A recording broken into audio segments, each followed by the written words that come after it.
बिस्मिल्लाहिर्रहमानिर्रहीम, अस्सलाम वालेकुम नाजरीन, आप देख रहे हैं प्रोग्राम खबर क्या है और मैं हूं आपकी मेज़बान फरजाना सिद्दीक।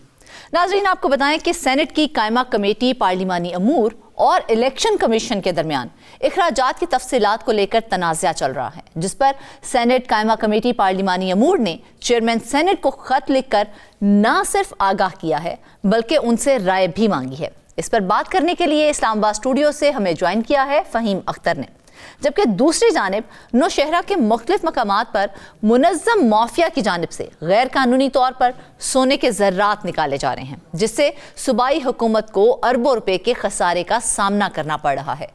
मुतल्लिका इदारों की जानिब से कार्रवाई हुई या नहीं, कितना माली नुकसान हो चुका है और माफिया को किसकी पुष्ट पनाही हासिल है, ये बताने के लिए हमें ज्वाइन किया है ब्यूरो चीफ पेशावर मुमताज़ बंगिश ने।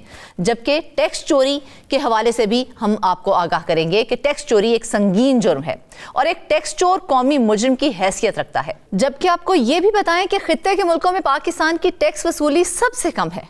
टैक्स चोरों को पकड़ने और टैक्स नेट में लाने के लिए हुकूमत की जानिब से एक नया ऑर्डिनेंस तैयार किया जा रहा है। इस पर बात करने के लिए इस्लामाबाद स्टूडियो से हमें ज्वाइन किया है रियाजुल हक ने। तो नाजरीन, आज हम सबसे पहले बात करेंगे इलेक्शन कमीशन की।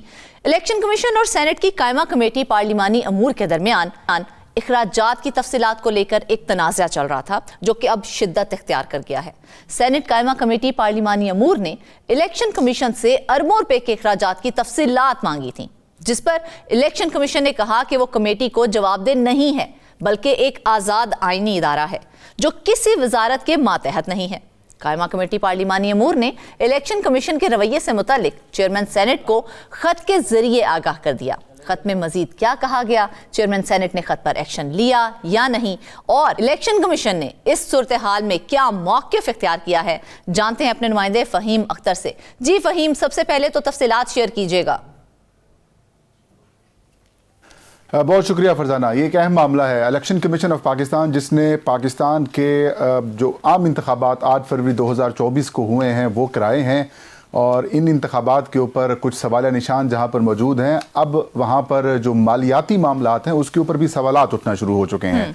ये एक इंटरेस्टिंग स्टोरी है कि सेनेट की कायमा कमेटी बराए पार्लिमानी अमूर, जिसके सरबराह सेनेटर हुमायूं मोहम्मद हैं, उनका ताल्लुक पाकिस्तान तहरीक इंसाफ से है, और उस जो कमेटी है उसके अंदर बाकी सियासी जमातों के भी नुमाइंदगान शरीक हैं। इन्होंने सितंबर से पहले अगस्त में इलेक्शन कमीशन ऑफ पाकिस्तान को बजरिया वजारत पार्लिमानी अमूर इलेक्शन कमीशन ऑफ पाकिस्तान के आम इंतखाबात 2024 में होने वाले इंतखाबात के अखराजात की तफसीलात मांगी थी कि ये अखराजात कहाँ हुए हैं, सूबा वाइज क्या अखराजात किए गए हैं, किस प्रोग्राम में क्या खर्च किया गया, EMS के ऊपर क्या अखराजात आए, बाकी तमाम तफसीलात जो हैं वो मांगी। इसके साथ साथ इलेक्शन कमीशन ऑफ पाकिस्तान के जो मुलाजमीन हैं, जो ऑफिसर्स हैं, उनके ग्रेड वाइज तनख्वाह क्या है, पे स्केल उनका क्या है, उनका डोमिसाइल क्या है, उनकी तालीमी काबिलियत क्या है, वो मांगी। और इसके साथ साथ इलेक्शन कमीशन के जो मेंबरान हैं या चीफ इलेक्शन कमिश्नर या फिर इलेक्शन कमीशन ऑफ पाकिस्तान के जो ऑफिसर्स हैं उनको जो मराआत हासिल हैं वो तफसील, और जो एक्सपेंसेस वो करते हैं जब वो सफ़र करते हैं उनकी तफसीलात मांगी। तो इलेक्शन कमीशन ऑफ पाकिस्तान ने पहले तो कमेटी के अंदर आने से इनकार किया, फिर वजारत पार्लिमानी अमूर की जानिब से ये कहा जाता रहा कि वज़ीर जो हैं वो वफाकी वज़ीर वो मसरूफ़ हैं, वो नहीं आ सकते, जब वो आएंगे तो वो कमेटी के इजलास में शिरकत करेंगे। उसके बाद 3 सितंबर को इजलास होता है और उस इजलास में इलेक्शन कमीशन की तरफ से 2 पेज का जो ख़त है वो पेश कर दिया जाता है, और इस ख़त के अंदर ये बात की जाती है कि इलेक्शन कमीशन आइन के आर्टिकल 81 और 82 के तहत एक आइनी इदारा है, इसके जो बजट है वो चार्ज है। इलेक्शन कमीशन किसी वजारत के मातहत नहीं है, और जो कायमा कमेटी पार्लिमानी अमूर है वो इलेक्शन कमीशन ऑफ पाकिस्तान को इस तरीके से हम उनके जवाब दे नहीं हैं। हाँ, सिर्फ लेजिस्लेशन की हद तक अगर आप हमसे मुआवनत हासिल करते हैं तो वो मुआवनत हासिल कर सकते हैं, और तमाम तर जो तफसीलात हैं वो इलेक्शन कमीशन ने कायमा कमेटी को देने से इनकार कर दिया। अब कमेटी के अंदर काफ़ी गम और गुस्सा पाया गया। कमेटी के इजलास के अंदर जो इजलास होता है उस इजलास में इलेक्शन कमीशन ऑफ पाकिस्तान का कोई नुमाइंदा भी शरीक नहीं होता।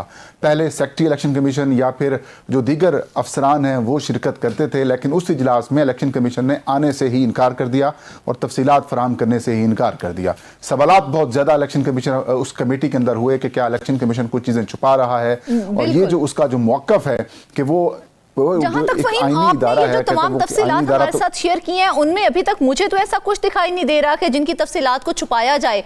तो क्यों इनकारी हो रही है इलेक्शन कमीशन, क्यों डिटेल्स नहीं दी जा रही है, ऐसा क्या है उन तफसीलात में? देखिए, इन तफसीलात के अंदर बड़ी खौफनाक चीजें हैं। अच्छा। तकरीबन 40 से 45 अरब रुपए लगे हैं आम इंतखाबात 8 फरवरी 2024 को जो हुए हैं। इन इंतखाबात के अंदर सबसे अहम चीज़ शामिल की गई थी, वो ये की गई थी कि एक इलेक्शन मैनेजमेंट सिस्टम होगा। इस इलेक्शन मैनेजमेंट सिस्टम के अंदर जो पोलिंग स्टेशन के ऊपर वोटों की गिनती होती है, जो फॉर्म 45 तैयार किया जाता है, वो रियल टाइम में इलेक्शन कमीशन को इस सिस्टम के जरिए मिलना था। ठीक है। वो रियल टाइम में इलेक्शन कमीशन ऑफ पाकिस्तान के जो दफातर हैं, सूबाई इलेक्शन कमिश्नर वहां जाएगा, रिटर्निंग ऑफिसर के दफ्तर में जाएगा और कमीशन के पास आएगा। और ये ऐलान किया गया था इलेक्शन कमीशन की जानिब से कि इसको तमाम जो उम्मीदवार हैं, उनके एजेंट्स होंगे वो भी देखेंगे और जो सहाफ़ी होंगे वो भी देखेंगे। लेकिन जैसे ही आम इंतखाबात 2024 का प्रोसेस शुरू हुआ, इसके अंदर ये चीज़ें भी शामिल थी कि जिस वक्त नॉमिनेशन पेपर्स जमा करवाए जाएंगे रिटर्निंग ऑफिसर्स के पास, वो तमाम तफसीलात भी EMS के थ्रू आएंगी। तो पहले दिन से ही हमने 92 ने स्टोरी ब्रेक की थी कि EMS काम नहीं कर रहा, तो वो जो EMS के अंदर जो इशू सामने आए हैं उस तफसीलात मिल जाती। फिर कुछ और भी काफी ऐसी चीजें हैं जिसको छुपाया जाता है इलेक्शन कमीशन से। मैंने खुद इलेक्शन कमीशन ऑफ पाकिस्तान में मुतअद्दिद दरखास्तें दायर की हुई हैं जो इलेक्शन कमीशन छुपाने पे मजबूर है। देखिए, इलेक्शन कमीशन ऑफ पाकिस्तान जो मौजूदा इलेक्शन कमीशन है, जिसके सरबराह सिकंदर सुल्तान राजा साहब हैं, इनके दौर में पहली दफा हमने देखा कि इलेक्शन कमीशन ऑफ पाकिस्तान अपने फंड से इमारतें बना रहा है, अपने दफातर खुद बना रहा है। पहले ये इमारतें या रेंट आउट होती थी। इतने अरसे से पाकिस्तान का इलेक्शन कमीशन जो है वो बना हुआ है, लेकिन मासवाए इनके मरकजी दफ्तर के अलावा और कोई इनका दफ्तर नहीं था। वो रेंट के ऊपर, किराए के ऊपर ली हुई इमारतें थी, या फिर जो सरकार की सरकारी इमारतें थी वहां पर उन्होंने दफातर कायम किए हुए थे। लेकिन इस दौर में कई दफातर बनाए गए हैं, उसकी तफसीलात भी मैंने खुद इंफॉर्मेशन एक्ट के जरिए इलेक्शन कमीशन ऑफ पाकिस्तान से हासिल करने की कोशिशें की हैं, लेकिन वो भी फराहम नहीं की गई। अब अगर कायमा कमेटी ने ये सारी चीज़ें पूछी हैं, फिर सबसे एक अहम मामला ये है कि chief election commissioner Sikandar Sultan Raja साहब हर हफ्ते लाहौर का विजिट करते हैं, और फिर जो TADA है वो भी क्लेम किया जाता है, और ये कहा जाता है कि वहां पर chief election commissioner REC office में या फिर PEC ऑफिस में कोई मीटिंग करते हैं, जिसकी वजह से जो स्टाफ भी जाता है उनके भी TADA का मामला सामने आ जाता है। हालांकि चीफ इलेक्शन कमिश्नर इन 5 सालों में वो सबसे ज्यादा दौरे जो है उनके लाहौर में उन्होंने किए हैं। PEC ऑफिस लाहौर में, या फिर लाहौर वहां उनकी रिहाइश गाह है, उन्होंने कोई दौरा कोयटा का नहीं किया। सिंध के बहुत कम दौरे किए हैं, पेशावर का भी दौरा नहीं किया, वहां भी सूबाई इलेक्शन कमिश्नर्स के दफातर मौजूद हैं। तो ये चीजें भी हैं कि क्या उन चीजों को छुपाया जा रहा है। और इसके साथ साथ जो चीफ इस इलेक्शन कमीशन के दौर में जो रिटायर्ड मुलाजमीन को दोबारा कॉन्ट्रैक्ट के ऊपर मुलाजमतें दी गई हैं, 12 मुलाजमतें दी गई हैं। 2 तो सेक्रेटरीज जो हैं वो कॉन्ट्रैक्ट्स के ऊपर लगाए गए हैं। ग्रेड 18, 19, 20, 21 और 22 तक के जो ऑफिसर्स हैं उनको कॉन्ट्रैक्ट के ऊपर भर्ती किया गया, उनको मुलाजमत के ऊपर रखा गया। फिर उनकी तनख्वाहों की तफसीलात सामने नहीं आई, उनको पर्क्स एंड प्रिविलेजेस क्या मिले हैं वो भी तफसीलात सामने नहीं आई। तो ये सारी चीजें भी उन तफसीलात के अंदर सामने आ जाती। फिर डोमिसाइल वाइज चीजें सामने आती कि किस जगह के ऊपर किस ऑफिसर की क्या कैपेसिटी है, क्या उनकी तालीमी काबिलियत है, वो चीजें भी सामने आ जाती। तो यही वजह है कि उस चीजों को छुपाया जा रहा है। और वजारत पार्लिमानी अमूर, बिल्कुल फहीम, इस हवाले से सेनेट की कायमा कमेटी अमूर ने खत भी लिखा था, उस खत के अंदर क्या तफसीलात थी, जरा वो भी शेयर कीजिएगा।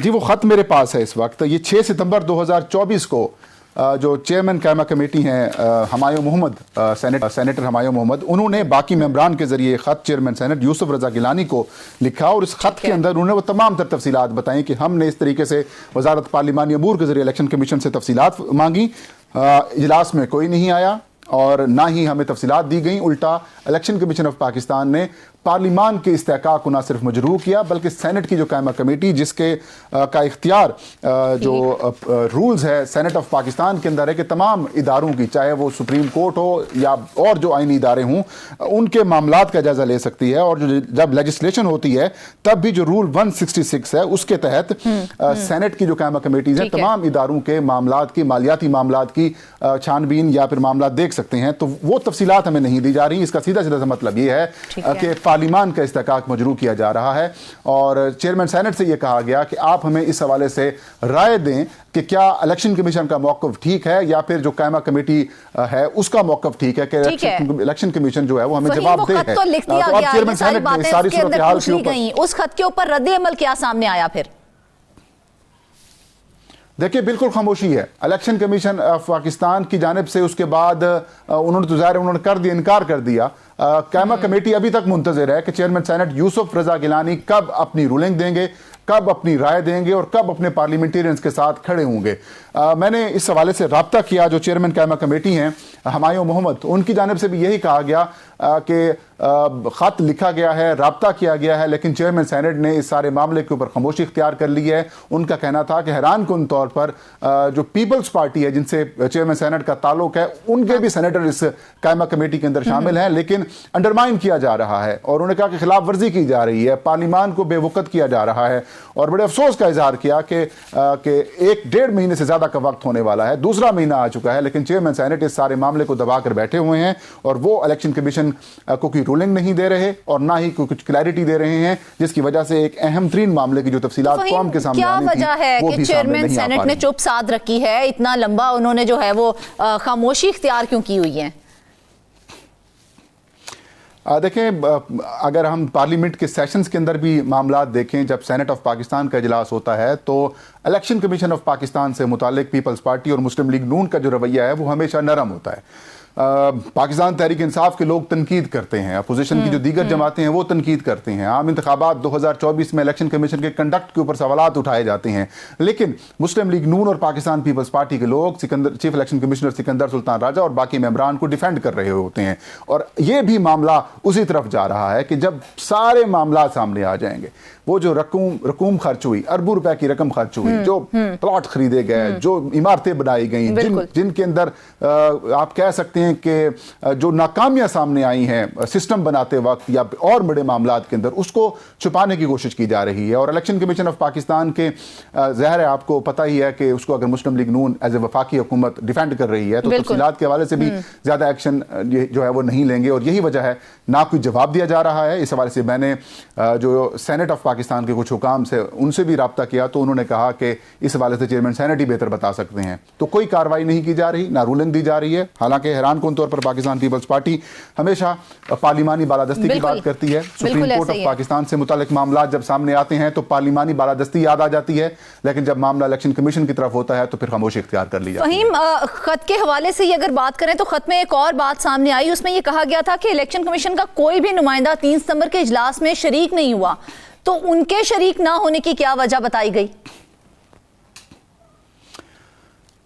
देखें, एक इसी पार्लिमानी अमूर की कायमा कमेटी के दौरान इलेक्शन कमीशन ऑफ पाकिस्तान और जो चेयरमैन है उनके दरमियान कुछ झड़प भी हुई थी और काफ़ी ज़्यादा सख्ती भी आई थी और तहरीक इंसाफ के कुछ सेनेटर्स के दरमियान भी तलखी आजम सवाती वगैरह उनके साथ हुए थे कुछ अर्सा पहले भी।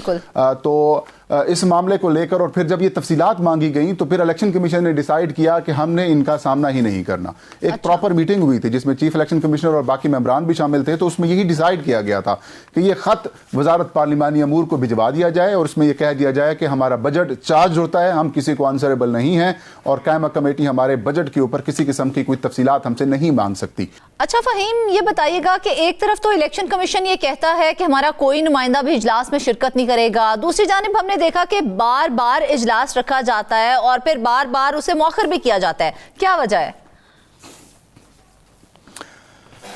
देखिए, पहले कई इजलासों के अंदर इलेक्शन कमीशन ऑफ पाकिस्तान के हुकाम शिरकत कर चुके हैं, सेक्रेटरी इलेक्शन कमीशन खुद जाते हैं, इसके अलावा दीगर हुकाम भी जाते हैं, लेकिन इस दफ़ा ऐसा हुआ कि ये जब तफसीलात मांगी गई, बार बार मांगी गई और इन तफसीलात के अंदर कई सारे राज खुलने का खदशा सामने आया, तो फिर इलेक्शन कमीशन ने कहा कि खत भिजवा दें, अपना जवाब दे दें कि हम आपको तफसीलात फराम करने के पाबंद नहीं हैं, और साथ में ये भी डिसाइड किया कि इस इजलास में इलेक्शन कमीशन का कोई मेंबर या फिर इलेक्शन कमीशन का कोई ऑफिसर शरीक नहीं होगा।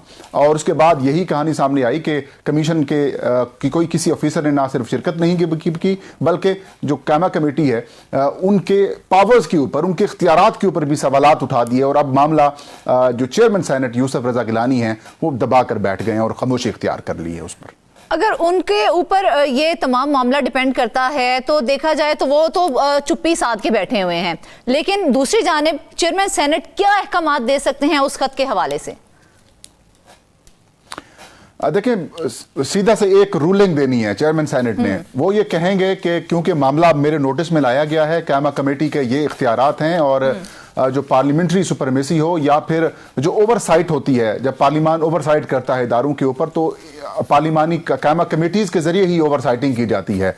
तमाम तर जो मामला देखे जाते हैं वो कायमा कमेटीज़ ही देखती हैं। तो कायमा कमेटी किसी भी इदारे की, किसी भी वजारत की, महकमे की जो तफसीलात हैं, मालियाती तफसीलात हैं, वो मांग सकते हैं। और जो तफसीलात मांगी गई हैं इलेक्शन कमीशन ऑफ पाकिस्तान से, ऐसी तफसीलात तो हर दूसरे इदारे से इलेक्शन जो कायमा कमेटीज हैं वो तलब करती रहती हैं और ऐसी ये प्रैक्टिस कई अरसे से हम देख रहे हैं। लेकिन इस दफा ऐसा क्या हुआ है कि जिसको रोका जा रहा है, और अगर ये चेक एंड बैलेंस नहीं होगा तो इदारे तो जो है वो बाइख्तियार हो जाएंगे, वो तो अपनी मर्जियां करते फिरेंगे। तो ये तफसीलात देने में इतनी आनाकानी क्यों की जा रही है? यही सवाल जो है वो उठाया जा रहा है। यही बात जो है वो एक दफ़ा नहीं बल्कि मुतअद्दिद मरतबा इलेक्शन कमीशन ऑफ पाकिस्तान से भी पूछी गई है और कई जो फॉर्मर सेक्रेटरीज हैं इलेक्शन कमीशन के जिन्होंने काम किया है उनके साथ भी हमारी बात हुई है। वो भी यही कहती हैं कि देखिए, पार्लियामेंट्री ओवरसाइट में ये जो तफसीलात मांगी गई हैं इसको छुपाना समझ से बालातर है कि इसको क्यों छुपाया जा रहा है। कौन सी ऐसी चीज़ है जिसको इन्होंने राज बनाया हुआ है, जिससे अगर ये चीज़ बाहर आ जाती है तो फिर इनकी सारी कहानी ख़त्म हो सकती है। तो ये एक बड़ी अफसोसनाक किस्म की सूरत हाल है कि वही जमातें, वो हुकूमत, जब सुप्रीम कोर्ट की तरफ मामला जाता है तो फिर वहां पर पार्लिमानी बालादस्ती की बातें कर दी जाती हैं। वहां पर यह कहा जाता है कि पार्लिमान तमाम इदारों को बनाने वाला है और सुप्रीम इदारा है। लेकिन जब यह मामला इलेक्शन कमीशन ऑफ पाकिस्तान की तरफ आता है तो वहां पर यूसुफ रजा गिलानी, पाकिस्तान पीपल्स पार्टी से उनका ताल्लुक है, चेयरमैन सेनेट है, वो खामोशी इख्तियार कर लेते हैं और अभी तक दूसरा महीना शुरू हो चुका है, इसके ऊपर कोई कार्रवाई नहीं कर रहे कि वहां पर कहां गई आपकी वो पार्लिमानी बालादस्ती की बातें, वो गुफ्तगू जो सुप्रीम कोर्ट से मुतालिक तो आपको नजर आती है। लेकिन इलेक्शन कमीशन जिसने कौम की तकदीर का फैसला किया है 8 फरवरी 2024 को इलेक्शन करवाए हैं, उनकी वजह से ये पार्लियामान, ये वज़ीर आज़म, वज़ीर आला है, बहुत जरूरी है करना, वो ये है कि जिस तरह से तफसीलात मांगी जा रही हैं, अगर ये तफसीलात सामने आ जाती हैं तो किसको खतरा है कि जिसकी वजह से इन तफसीलात को सामने नहीं लाया जा रहा? देखिए, अल्टीमेटली खतरा जो है वो इलेक्शन कमीशन ऑफ पाकिस्तान को है, chief election commissioner Sikandar Sultan Raja को है, पाकिस्तान पीपल्स पार्टी और मुस्लिम लीग नून के MNAs को है, उनके सेनेटर्स को है, क्योंकि वो सारी चीज़ें जिसको छुपाने की कोशिश की जा रही है वो सारी चीजें, इस सारे मामला से एक्सपोज हो जाएंगी। बिल्कुल ऐसा ही है नाजरीन, इखराजात तफसीलात मांगना या किसी भी किस्म की तफसीलात मांगना कोई बुरी बात नहीं है। ये एक चेक एंड बैलेंस होता है जो किसी भी इदारे के ऊपर रखना होता है। लेकिन अगर इस तरह से इखराजात की तफसीलात छुपाई जाएंगी और उनको बताने में आनाकानी की जाएगी तो उसमें लाजमी कोई ना कोई ऐसी बात है जिससे किसी को खतरा है और वो उन तमाम तफसीलात को सामने आने से रोक रहा है। लेकिन ये तफसीलात सामने आनी बहुत जरूरी है। वापस आएंगे एक ब्रेक के बाद।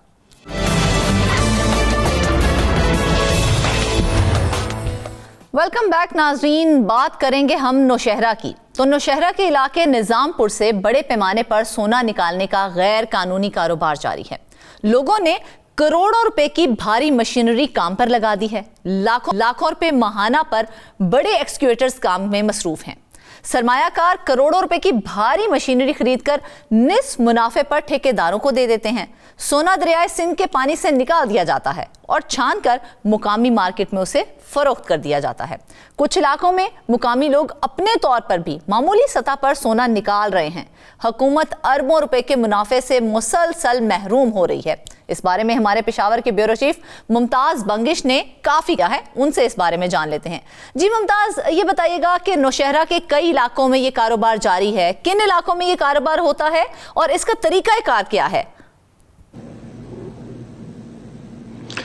शुक्रिया फरजाना। दरअसल जो मादनियात का जब हम खैबर पख्तूनख्वा का जिक्र करते हैं तो यहाँ पे कोई ऐसा इलाका नहीं है कि जहाँ पे किसी न किस किस्म के मादनियात ना हो।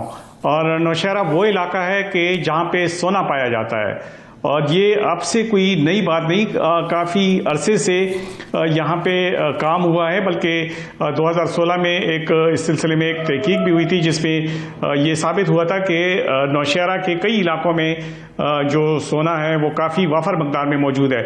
इसमें निज़ामपुर का एक इलाका है, ये तहसील जहांगीरा है, उसका एक इलाका है, उसमें तो जहाँ जहाँ से दरिया सिंध मौजूद है वहाँ आसपास के तमाम इलाकों में सोना जो है वाफर मकदार में मौजूद है। और इसके अलावा भी अटक के रास्ते सवाबी के कुंड पार्क के इलाके में भी ये सोना मौजूद है। और लेकिन सितम ज़रीफ़ी ये है कि हुकूमत की जानिब से कोई ऐसी संजीदा कोशिश नहीं की गई कि इस सोने को सरकारी सतह पर निकाले और इसका फ़ायदा आम लोगों की बजाय हुकूमत को पहुंचे। जब हुकूमत को फ़ायदा पहुंचेगा तो जाहिर है इसका फ़ायदा आवाम ही को पहुंचेगा। लेकिन अभी जो फ़ायदा पहुंच रहा है वो सिर्फ एक मुट्ठी भर के चंद लोग हैं, उनको ये फ़ायदा पहुंच रहा है।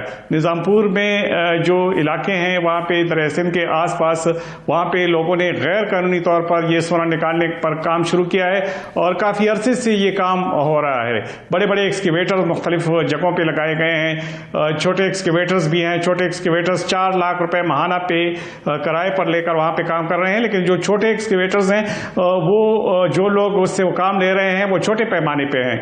जो बड़े एक्सकेवेटर्स हैं वो उनकी काफ़ी बड़ी तादाद है और वो 18 लाख महाना किराए पे हासिल करके वहाँ से जो बजरी और रेत निकाल के फिर उसमें से सोना निकालते हैं। तो ये जो बड़े माफिया के लोग हैं, जो बड़ी सतह पे ये जो लोग इसमें इन्वॉल्व हैं, तो वो इससे वो काम ले रहे हैं। सिर्फ यही नहीं, अक्सर लोग तो बड़े अफसोस की बात है, क्या हुकूमत इतनी लाइल्म है कि उन्हें पता ही नहीं है कि मुल्क में क्या चल रहा है और कहां से उन्हें फायदा हो सकता है?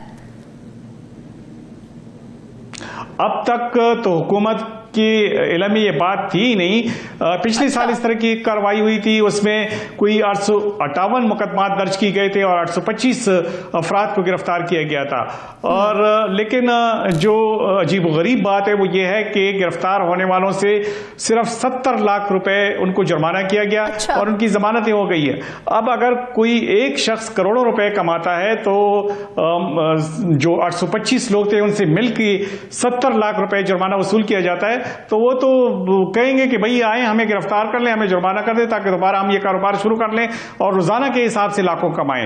ये 70 लाख तो वहां एक मामूली सी बात समझी जाती है। वहां पे जो भी कारोबार करता है वहां दिनों के हिसाब से लाखों रुपए की आमदनी की जाती है, क्योंकि जब एक शख्स 5-6 एक्सकेवेटर लगाता है और हर एक्सकेवेटर को सिर्फ 18 लाख रुपए महाना उसका किराया देता है, तो आप अंदाजा लगाएं हर एक एक्सकेवेटर के साथ तकरीबन 10 से 15 जो लेबर्स होते हैं वो काम करते हैं। इसके अलावा छोटी मशीनरी काम करती है, तो जाहिर है उनके अखराजात इतने हैं कि उससे डबल और ट्रिपल उसको मुनाफा मिलता है। हुकूमत का मसला ये है कि ये महकमा मादनियात खैबर पख्तूनख्वा में ज़्यादा मौसर उसकी कारकर्दगी नहीं रही। दीगर मादनियात में भी वहाँ पे कोई अच्छी कारकर्दगी उनकी नहीं रही है। जहाँ जहाँ पे दीगर मादनियात पाए जाते हैं वहाँ हर जगह मसाइल हैं और हुकूमत के पास जो उसका मुनाफा आ रहा है वो ना होने के बराबर है। नौशहरा भी इसकी मिसाल है। नौशहरा में मसला ये है कि अब वो लोग ये बहाना भी कर रहे हैं और इसमें कुछ किसी हद तक हकीकत भी है कि वहाँ पे एक माफिया इन्वॉल्व है, वो बड़े असर रसूख वाले लोग हैं। जिले इंतजामिया भी अगर उनके खिलाफ कोई कार्रवाई करती है तो उनकी जो मशीनरी है वो जब्त की जाती है और उनको गिरफ्तार कर लिया जाता है, लेकिन अगले रोज उनकी जमानत हो जाती है। अगले रोज फिर वो उसी तरह तो उसी कारोबार में आपने कहा मुमताज कि गैर कानूनी तौर पर ये कारोबार किया जा रहा है, तरीकाकार क्या है उनका कि गैर कानूनी तौर पर किस तरह से ये लोग इस कारोबार में मुलव्विस होते हैं, उनकी पार्टिसिपेशन क्या होती है?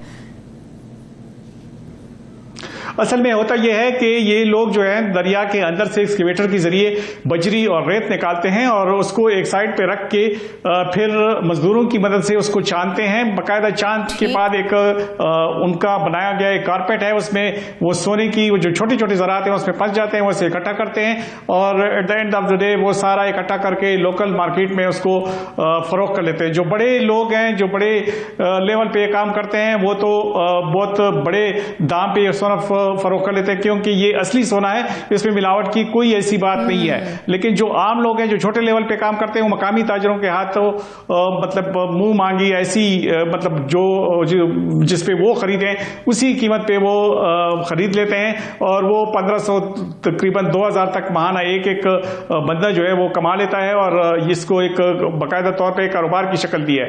लेकिन जो बड़े माफिया जो इसमें इन्वॉल्व है वो तो चूंकि बड़े लेवल पे है तो वो तो करोड़ों रुपए अवैध से कमा रहे हैं। तो ये किसी एक खास इलाके में नहीं, बल्कि दरिया सिंध के आसपास जितने भी इलाके हैं नौशहरा में निजारपुर अटक से लेकर निजारपुर तक और निजामपुर तक, और फिर कुंड पार के करीब जो अटक का जो इलाका है जो पंजाब की बाउंड्रीज में आता है, वहां पे तो इससे भी ज्यादा ये कारोबार जोर शोर से जारी है और वहां पे तो कोई रोक टोक नहीं है। और लोग जो है अक्सर जब यहाँ पे भी कोई चापा पड़ता है तो वो कश्तियों के जरिए अटक की तरफ भाग जाते हैं, और वहां पे वो फिर जाहिर है चूंकि सूबाई हुकूमत की जो हदूद है वो खत्म हो जाते हैं, तो वहां पे उनको कोई कुछ नहीं कह सकता, वो पंजाब की हुकूमत हदूद में दाखिल हो जाते हैं। तो इसी तरह से ये सिलसिला जारी है। और न सिर्फ ये कि हुकूमत की, तो इस हवाले से अब तक कितनी गिरफ्तारियां हो चुकी हैं और क्या उनके खिलाफ FIR दर्ज हुई हैं?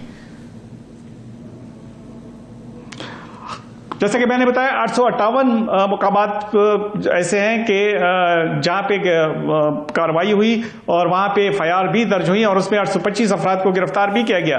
लेकिन गिरफ्तारी चूंकि उनकी जो मुकदमात हैं वो इतने कमजोर होते हैं कि अगले रोज उनकी जमानत हो जाती है और फिर उनकी जिम्मे कोई इस तरह का नहीं होता। अगर कोई महकमा मादनियात वाले या अदालतों से अगर उनको कोई जुर्माना भी होता है तो बहुत थोड़ा होता है, चूंकि वो करोड़ों कमा रहे होते हैं, तो इसलिए थोड़ा जो लाखों में जो जुर्माना होता है वो आसानी वो दे देते हैं और अगले रोज वो फिर वहीं पे मौजूद होते हैं। चूंकि उनकी भारी मशीनरी होती है, अक्सर जो मशीनरी होती है वो अगर वो जब्त भी कर लेते हैं तो ये मजीद मशीनरी ले आते हैं, चूंकि इसमें मुनाफा इतना है कि इस मशीनरी की उसके सामने कोई कीमत ही नहीं है। यानी कि वो आराम से वो दोबारा वो तमाम मशीनरी दोबारा से परचेज कर सकते हैं और दोबारा से वो काम शुरू कर सकते हैं। जी बिल्कुल, बल्कि इसमें ये भी है कि ये नहीं है कि किसी एक खास इलाके में अगर एक एक्सकेवेशन हो गई, अगर उन्होंने कोई बजरी और रेत निकाल के उससे सोना निकाल लिया तो वो इलाका खत्म हो गया। चूंकि दरिया मुसलसल बह रहा है तो इसलिए अपने साथ ये जो सोने के ज़रात है ये इसके तय में जमा होते जाते हैं, तो वो सोने के जो ज़खायर है वो खत्म होने वाली नहीं है, वो मुसलसल आ रहे हैं और मुसलसल ये लोगों का कारोबार है।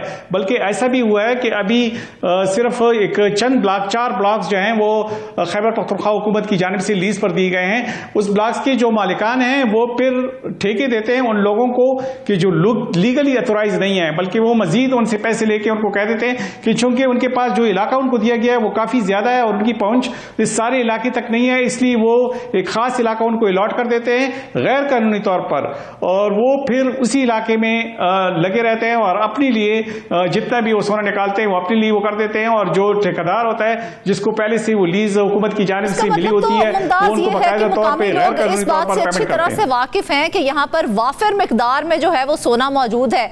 तो कितने अरसे से ये काम किया जा रहा है?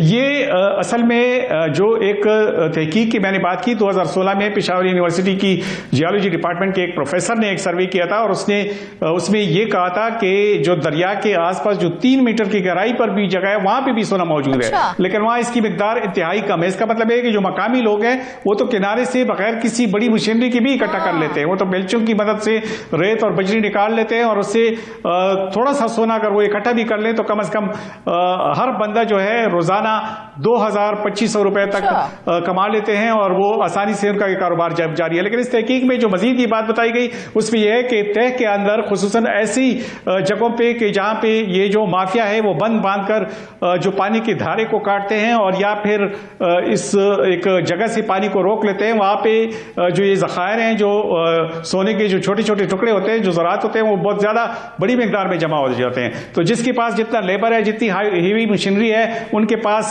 जाहिर है सोना निकालने के ज्यादा चांसेस हैं। और यहाँ चूंकि मसला यह है कि इस नौशहरा में निजामपुर के इलाके में 17 ब्लॉक्स के करीब यहाँ पे ऐसे ब्लॉक्स हैं कि जहाँ पे ये सोना पाया जाता है और इस तहकीक पे भी बाकायदा तौर पे ये बताया गया है। लेकिन हमारी बदकिस्मती ये है कि महकमा मादनियात की जानिब से उस वक्त से अब तक कोई ऐसी कोशिश नहीं की गई कि अपने तौर पर कोई इस किस्म की कोई मैकेनिज्म बना दे ताकि ये पूरे का पूरा मुनाफा जो है वो खैबर पख्तूनख्वा हुकूमत के पास आए। लीज का उनके पास जो तरीका है वो लीज भी अब तक अभी जो मुआविन खसूसी हैं ब्रिगेडियर मुसद्दिक अब्बासी उन्होंने इंटरफेरेंस किया है तो उसके बाद ही 4 ब्लॉक्स जो हैं वो लीज पे दी जा सके हैं और 17 ब्लॉक्स में से बाकी ब्लॉक्स जो हैं वो अभी तक लीज पे नहीं दी जा सके। इसकी वजह यह है कि वहां पे जो बड़े बड़े बासूख लोग हैं जो गैर कानूनी तौर पर ये कारोबार कर रहे हैं, उनकी जानिब से बाकायदा तौर पर उसमें रोड़े अटकाए जाते हैं और किसी को वहां आने नहीं दिया जाता। अगर कोई आता भी है तो उन्हें डराया धमकाया जाता है और इसके अलावा भी उनको ये कहा जाता है कि इस इलाके में चूंकि वो पहले से काम कर रहे हैं तो इसलिए वो यहां पे काम नहीं कर सकते। दूसरी बात यह है कि वहां जो बड़े ठेकेदार आते हैं तो वो जब ये इधर इस इलाके का दौरा करते हैं, वहां पे बड़ी तादाद में लोग मौजूद होते हैं, तो वो सरमायाकारी करने में इसलिए भी डरते हैं कि अगर उन्होंने करोड़ों की सरमायाकारी यहाँ की और हुकूमत को पेमेंट कर दी तो क्या इस बात की कोई गारंटी दे सकेगा कि वो माफिया से इधर महफूज रहेंगे और वो आसानी से ये कारोबार जारी रख सकेंगे। हुकूमत की जानिब से जो 4 लीज दिए गए उस पे तो बाकायदा तौर पर इलाका होगा जहां पर ये सोने के ज़खायर मौजूद हैं और लोगों को इस चीज का इल्म है, लेकिन वो हुकूमत की जानिब से किसी सरमायाकार को यहां पर आने नहीं देते हैं। ब्लॉक्स जो हैं टोटल तो 17 हैं, लेकिन ये सिर्फ नौशहरा का इलाका नहीं है। जहांगीरा जो कि उसका आधा हिस्सा सवाबी में भी वाक़या है, वहां पे कुंड पार के करीब अटक के उस पार भी यानी पंजाब की तरफ भी ये सोना मौजूद है, जबकि इस जानिब नौशहरा की जानिब जो दरिया सिंध का इलाका है वहां पे भी काफी मिकदार में ये सोना मौजूद है और इसमें 17 ब्लॉक्स डिफाइन किए गए हैं कि यहाँ पे सोना मौजूद है। बाकायदा तौर पे इसकी सरकारी सतह पे तस्दीक भी हुई है, लेकिन इस पे 4 ऐसे ब्लॉक्स हैं कि जिसका है कि यहाँ पर बहुत बड़े ज़खायर मौजूद हैं। हुकूमत को कितना इल्म है, क्योंकि हुकूमत तो कुछ कर नहीं रही। बिल्कुल हुकूमत ही की जानिब से कहा गया है कि 17 ब्लॉक्स है जिसपे ये सोना मौजूद है और बाकायदा तौर पे 4 जब इन्होंने इसके ऑप्शन के लिए इसका इश्तिहार दिया तो 4 ब्लॉक्स ही लीज पे जा सके, मतलब दीगर जो ब्लॉक्स हैं वो अभी तक लीज पे नहीं दी जा सके। उस पर अभी भी मसाइल का सामना है और हुकूमत जो है ताहाल उसका हल ढूंढने में नाकाम रही है। जो 4 लीजेस हैं उससे भी अरबों रुपए आ रहे हैं और हुकूमत का अपना कहना यह है, जो मामले खसूस हैं एंटी करप्शन के ब्रिगेडियर मुसद्दिक अब्बासी, उनका कहना यह है कि अगर ये सारे 17 ब्लॉक्स जो हैं वो लीज पर चले गए और बाकायदा तौर पर उस पर कोई रोड़े नहीं अटकाए गए तो खैबर पख्तूनख्वा हुकूमत को सिर्फ इससे अरबों रुपए का मुनाफा हासिल हो सकता है और ये इस पे कोई साल नहीं लगेंगे, बल्कि ये बाकायदा तौर पे ये जारी कारोबार है और इससे उसी वक्त मुनाफा आना शुरू हो जाएगा। लीज जिस दिन भी दे देते हैं हुकूमत को उसकी अदायगी की जाती है और बाकायदा तौर पे उसका मुनाफा शुरू होता है। तो बाकी मदनियात की जगह जो सोने के ये जो ज़खायर हैं इससे इस्तेफादा करना हुकूमत के लिए कोई मुश्किल नहीं है। हुकूमत को कोई इजाफी उस पर खर्चने की जरूरत नहीं है, किसी किस्म के अखराजात की जरूरत नहीं है। सिर्फ और सिर्फ कितनी मुश्किलात पैदा कर रहे हैं कि हुकूमत को वहां से सोने के ज़खायर निकालने में मुश्किलात का सामना करना पड़ रहा है। फरजाना मसला ये है कि वहां की जो मकामी आबादी है वो इंतहाई गरीब है। ये वो लोग हैं जो 2000-1500 रुपए यौमिया के खातिर ये कारोबार जारी रखते हैं, उनको रोकना कोई मुश्किल काम नहीं है। उन्हें इसी मुआवजे पे लेबर के तौर पे भी इस्तेमाल किया जा सकता है और वहां पे लेबर की काफी ज्यादा जरूरत है। पूरे इलाके की आबादी को लेबर के तौर पे इसी काम पे लगाया जा सकता है और यही मुआवजा जो वो थोड़ा थोड़ा करके वो कमा रहे हैं वो इसी मजदूरी से भी वो कमा सकते हैं। लेकिन मसला ये है कि हुकूमत को ये इंश्योर कराना है कि जो लीज वो दे रहे हैं वो लीज होल्डर को उसको बाकायदा तौर पे काम करने दिया जाए और उसे आज़ादी से काम करने दिया जाए कि जो इलाका उसे अलॉट किया जाता है उसी इलाके में वो काम करे और उसी से वो जो सोना है वो निकाल ले। तो इससे न सिर्फ ये कि लीज होल्डर को भी फायदा होगा, मकामी आबादी भी उससे मुस्तफीद होगी और हुकूमत को भी अरबों रुपए का मुनाफा हासिल होगा। लेकिन जो अभी तक जो रुकावटें थी का मुनाफा हासिल होगा तो फिर अब तक हुकूमत क्या कर रही है? क्यों इतनी खामोश तमाशाई बनी हुई है? कुछ अमली काम क्यों नहीं कर रही? यही तो मसला है। अभी तक सिर्फ 4 ब्लॉक जो हैं वो लीज पे दी जा सके हैं और वो उस लीज से ये अंदाजा हो गया है कि इस पे कितना मुनाफा हुकूमत के पास आ सकता है। अब मजीद जो ब्लॉक्स हैं उससे लीज पर देने की तैयारी हो रही है, लेकिन जिस तरह मैं अर्ज कर चुका हूं कि चूंकि इसमें माफिया इन्वॉल्व है, उस माफिया को उसका असर रसूख खत्म करना हुकूमत के लिए भी इतना ज्यादा आसान नहीं है। अब ये भी कहा जाता है कि इसमें किसी जमाने में यहाँ गैर मुल्की भी आते थे करके जो यहाँ से सोना वो करके मकामी जो लोग थे उनकी मदद से ये वो करते थे, और बाज़ औक़ात तो वो मकामी इंतज़ामिया को भी लुक़मा दे देते थे कि चूँकि महकमा मादनियात की जानिब से उनको ये लीज दी जा चुकी है इसलिए इस पर काम कर रहे हैं, हालांकि इसमें कोई हकीकत नहीं थी। वो बिल्कुल गैर कानूनी कारोबार था। अब सिर्फ 4 ब्लॉक्स पे कानूनी कारोबार हो रहा है और 4 ब्लॉक्स के अलावा दीगर जितनी भी ब्लॉक्स हैं उस सब में गैर कानूनी काम जारी है, और ये सिलसिला यानी कि मुमताज देखा जाए तो मुकामी अफराद से भी ज्यादा वो माफिया खतरनाक है और वो हुकूमत की राह में रुकावट सबसे ज्यादा वो माफिया है। जी बिल्कुल फरजाना, जब कोई शख्स करोड़ों रुपए जो है वो वहां पे इन्वेस्ट करता है और वो ये सोचता है कि जब करोड़ों इन्वेस्ट करेगा तो जाहिर है अरबों रुपए कमाएगा, तो जाहिर है वो तो फिर एक हरबा अपनाएगा, वो तो किसी को वहां पे आने नहीं देगा, और वो उस माफिया का मुकाबला करना जाहिर है फिर वो लीज होल्डर्स के लिए करना जो कानूनी तरीके से वो लीज हासिल करते हैं उनके लिए इतना आसान नहीं है। जब तक कि मकामी जो आबादी है वो उनके साथ ताउन ना करे, जब तक पुलिस ताउन ना करे, जब तक मुमताज देखा जाए तो सोना एक कीमती धात है, हुकूमत इससे अच्छा खासा सरमाया जनरेट कर सकती है। अगर वहां के मुकामी लोग सोर्सेज ना होने के बावजूद भी वहां से सोना निकाल सकते हैं तो हुकूमत क्यों नहीं निकाल सकती? हुकूमत वहां से रेवेन्यू क्यों नहीं जनरेट कर सकती? इसके लिए हुकूमत को एक ठोस लाया अमल इख्तियार करना पड़ेगा ताकि एक अच्छा खासा रेवेन्यू भी जनरेट हो। नाज़रीन वापस आएंगे एक ब्रेक के बाद।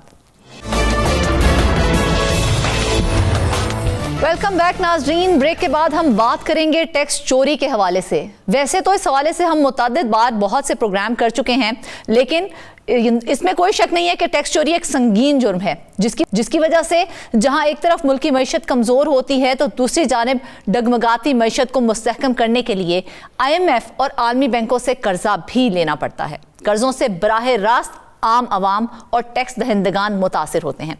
टैक्स चोर कौमी मुजरिम की हैसियत रखते हैं जिनको कैफरे किरदार तक पहुंचाना बहुत ज़रूरी है।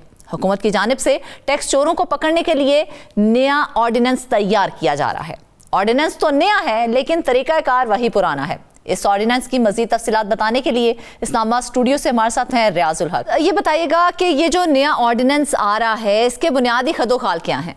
देखें, टैक्स कलेक्शन के हवाले से हुकूमत हमेशा परेशान रही है। इस मुल्क का निज़ाम ज़ाहिर है जो चलता है, हुकूमती मशीनरी चलती है।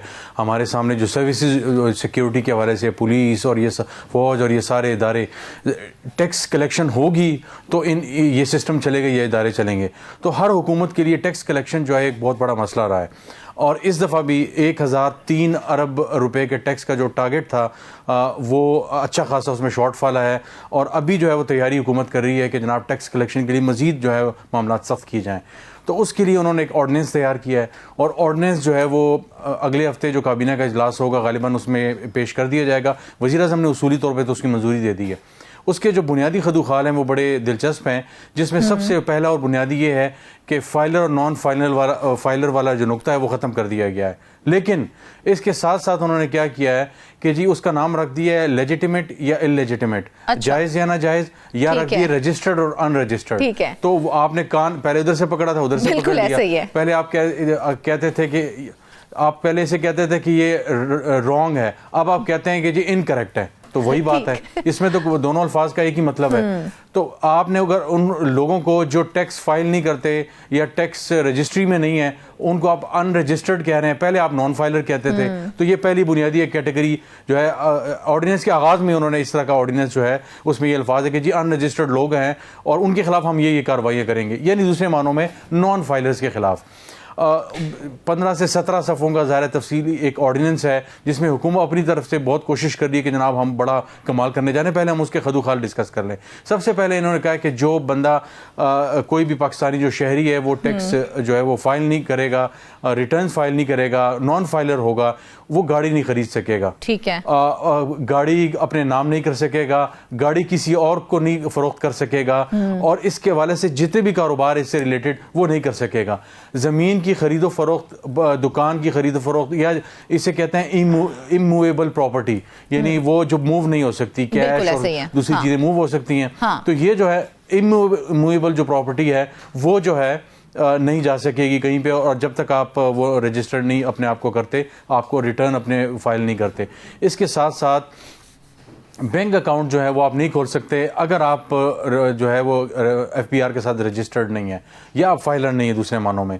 और इसके साथ साथ अगर आपका बैंक अकाउंट है और आपके बैंक अकाउंट में अच्छे खासे मुनासिब पैसे हैं तो आपका जो बैंक है वो आपका डेटा FBR को देगा और FBR जो है आगे जाकर आपके खिलाफ बाकायदा तौर पे एक्शन लेगा। और इस तरह की जो है ना 4, 5, 6 और ये बुनियादी अहम नुकात हैं जिसको लेकर रियाज ये नुकात तो हमारे सामने आ गए हैं, लेकिन इस नए ऑर्डिनेंस को लाने के बाद तो बज़ाहिर तो यही हमें समझ आ रही है कि हुकूमत टैक्स वसूलियों में नाकाम हो चुकी है और अपनी नाकामी का एतराफ़ इस सूरत में कर रही है कि वो एक नया ऑर्डिनेंस ला रही है। इसमें कोई शक नहीं है कि आज जो है हफ्ते का दिन है, ज़ाहिर महीना ख़त्म हो गया। नवंबर तक इनका टारगेट था कि इन्होंने तकरीबन जो है 182 अरब रुपए के करीब जो है वो शॉर्टफॉल आ रहा है। अच्छा। और कुल मिला के देखा जाए तो 4 माह के अंदर जब से जुलाई से अब तक 350 अरब रुपए का जो खसारा है वो नवंबर तक का जो खसारा है वो FBR जो है वो कर रहा है। अब ये खसारा है यानी 350 अरब रुपए उनके पास आने चाहिए थे, वो नहीं आए। और अब इसके बदले में क्या होगा? इसके बदले में अब ये होगा कि नए टैक्स लगाए जाएंगे। इस ऑर्डिनेंस के जरिए मजीद लोगों को जो है वो और कितने टैक्स लगाएंगे, अवाम को और कितना तंग करेंगे? क्या वजह है रियाज के FBR हर मरतबा टैक्स वसूलियों में हदफ हासिल करने में नाकाम ही दिखाई देती है, जबकि हर बार कोई ना कोई नई एक पॉलिसी सामने लाई जाती है, लेकिन आज तक हमने देखा है कि कभी भी वो अपना हदफ हासिल नहीं कर सके हैं। बिल्कुल ऐसे ही है। और ये बड़ी बदकिस्मती की बात है कि इन्होंने दूध के डब्बों पे इन्होंने खुराक की जितनी चीज़ें हैं, बेकरी की जितनी चीज़ें हैं, 18% जो है वो बेकरी के आइटम्स पे, बंस पे, स्टेशनरी के आइटम्स पे, अद्वियात पे इन्होंने टैक्स लगाए। और जो वाइट कॉलर जो जॉब्स हैं, मैं और आप जो नौकरियां कर रहे हैं, हमारी तनख्वाहों से जो है उन्होंने टैक्स काट लिए। लेकिन जो सबसे बड़ा हाथ बुनियादी तौर पर डालना चाहिए वो ताजरों पर डालना चाहिए, लेकिन ये हुकूमत समझती है कि ताजर उनका वोटर है, लिहाजा उनको डिस्टर्ब नहीं करना। तो वो जनाब 10-10 हज़ार रुपए का सालाना टैक्स दे रहे हैं और दिन में 15, 20, 25 लाख तक की उनकी सेल्स होती हैं। ये मैं दरमियाने कारोबार वालों की बात कर रहा हूँ। बड़े कारोबार और जो इंडस्ट्रियलिस्ट हैं वो तो नामी गिरामी जो है वो टैक्स देते हैं और उन पे कोई हाथ भी नहीं डालता। तो हुकूमत 48,000 से ज्यादा कंपनीज हैं, हम जैसे तो मामूली लोग हैं जो टैक्स दे रहे हैं, जबकि 48,000 से ज्यादा कंपनीज हैं जो कि टैक्स ही नहीं देती हैं। उस वक्त FBR कहाँ जाता है? बिल्कुल ऐसी ही है। 84,000 फर्म्स जो हैं वो FBR के साथ रजिस्टर्ड हैं, जिनमें से 48,000 ने सिफर टैक्स जो है वो रिटर्न शो किया है। आप इससे अंदाजा लगाएं इनकी संजीदगी का कि ये 84,000 कंपनी जो है रजिस्टर्ड हैं और 40,000 से जो जायद हैं उन्होंने शो किया है कि उनके पास कुछ भी नहीं किया उन्होंने। तो सिफर आप जो है टैक्स रिटर्न जो है वो फाइल कर रहे हैं। तो इतनी खामोशी से कैसे मुत्तफिक हो जाते हैं उनके इस बयान के ऊपर कि जी हमने तो कुछ भी जो है नहीं कमाया, कुछ भी अर्न नहीं किया हमने?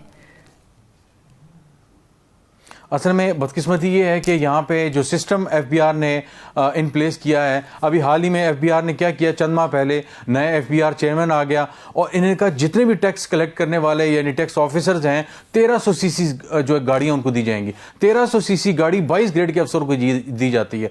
तो ये 16 और 17 ग्रेड के अफसर को 17-18 ग्रेड के अफसर को जनाब ये दे रहे हैं 1300 सीसी गाड़ियाँ।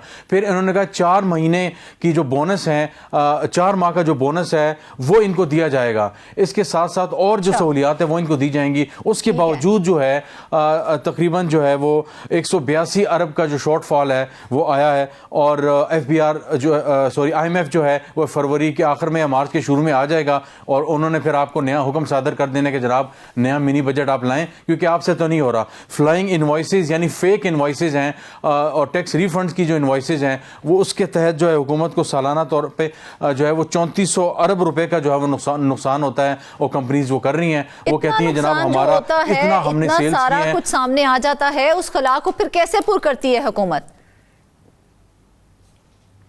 और उसको ऐसे ही पुर करेगी जनाब मेरी और आपकी जेब से जो है वो पैसे लिए जाएंगे और हमारी जेब खाली हो गई है, हमारे पास कुछ नहीं है।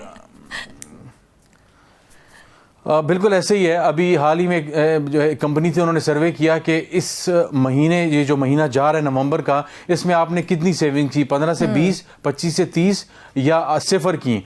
तो कोई 70 से 80% लोगों ने जो है वो सिफर चूज़ किया कि हमने सिफर सेविंग्स की हैं। इस वक्त जो है वो मिडिल और इवन अपर मिडिल जो है, जो अपने आप को समझ रही थी कि वो अपर मिडिल और ऊपर के एलीट के क्लास में जा रही है 2-3 साल पहले तक, वो लोअर मिडिल के टियर में जो आ चुके हैं और मुसलसल जो है वो सेविंग्स, क्या अब तो डे टू डे अफेयर्स को संभालना मुश्किल हो गया है। अब तो जो आटा, चीनी और बिजली के बिल और दूसरे जो बिल हैं उसको ही पूरा कर लें तो बड़ी बात समझी जाती है। तो इस वक्त इंतहाई जो है वो तबाही जो है वो मच चुकी है। FBR जो है अब वो अफसरों को गाड़ियां दे रही, सारा कुछ हो गया, इनसे हो नहीं पा रहा। अब ये नया ऑर्डिनेंस आ रहा है, इसके तहत क्या होता है, अभी तो ये भी बात चल रही है कि जो सेक्रेटरी फाइनेंस हैं वो बनना चाहते हैं चेयरमैन FBR, और चेयरमैन FBR जो हैं वो लंगड़ियाल साहब वो बनना चाहते हैं सेक्रेटरी फाइनेंस। लेकिन दोनों जो है वो नहीं बन सकेंगे क्योंकि जो सेक्रेटरी फाइनेंस हैं इमदादुल्लाह बोसाल साहब, उनके नाम पे कई हवालों से क्वार्टर से क्रॉस लग चुका है, तो वो शायद वहाँ ना आ सकें।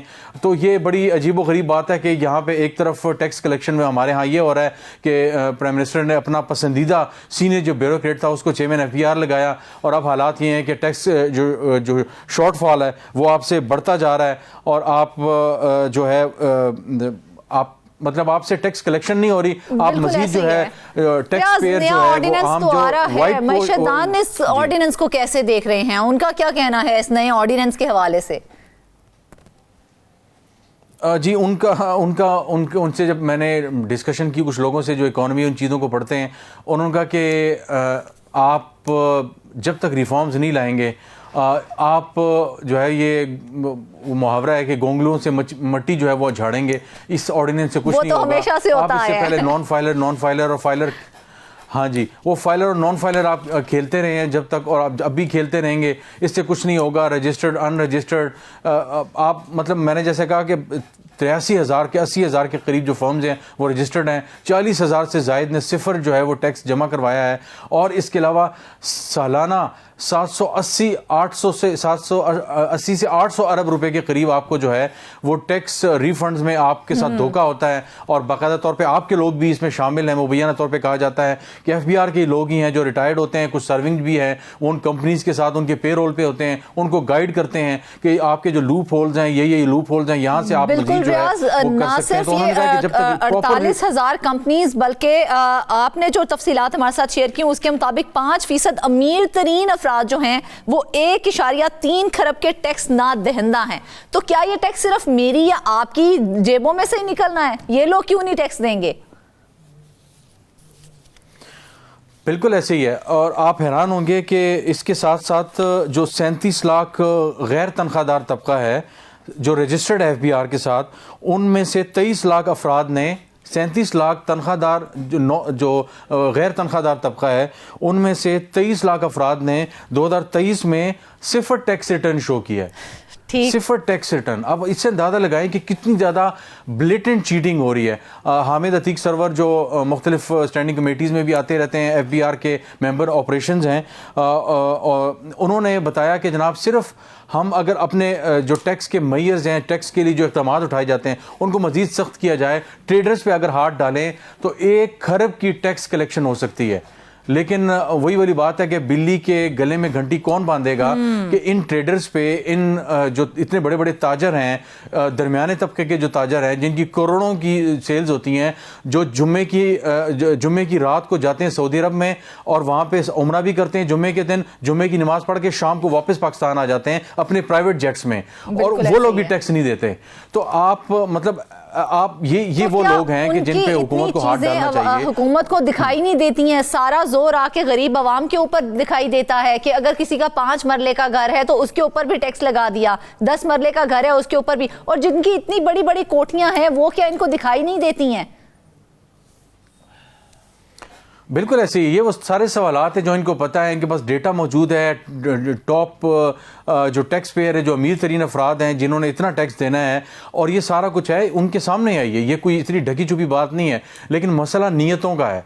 बदकिस्मती ये है कि हमारे यहाँ नीयतों का फुकदान है। हम एक तरफ तो हाथ मतलब सैलरीड क्लास पे हमने उनको नचोड़ के रख दिया हमने, और हम उनसे मुसलसल जो है, क्योंकि हमारे पास कोई चारा नहीं है, हम जो सैलरीड क्लास हैं हम वो सारा टैक्स दे रहे हैं, लेकिन जो दूसरे ताजर हैं जो अरबों और करोड़ों में खेल रहे हैं उन पे कोई हाथ डालने वाला नहीं है, क्योंकि उनके पास डेटा मौजूद है, सब कुछ मौजूद है। जैसे मैंने दोबारा बार बार वही बात आती है, नीयत का मसला है।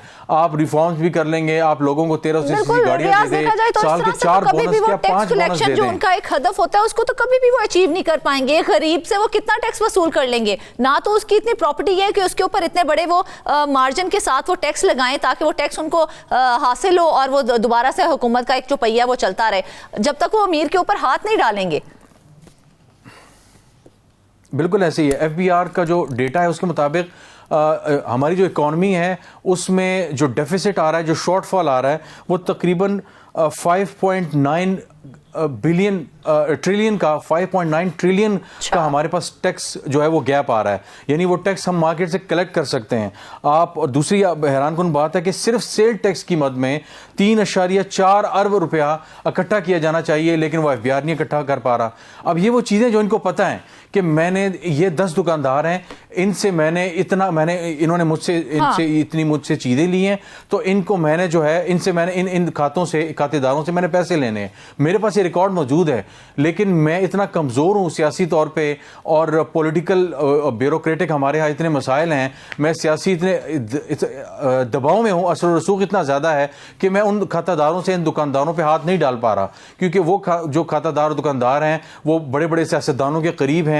उनके प्रोग्राम्स को, उनकी शादियों को, उनके बड़े बड़े मामलात को जो है वो पकड़ते हैं, उनको हैंडल करते हैं, उनको फंड करते हैं। लिहाजा मैं उन पे जितना भी हाथ डालना चाहूँ तो उनके जो कनेक्शंस हैं वो बड़े बड़े सियासतदानों के साथ हैं, जो हुकूमत के अंदर है, वो सिस्टम के अंदर है, वो इदारों के अंदर हैं, वो उनको बैक करते हैं, वो उनको सपोर्ट करते हैं।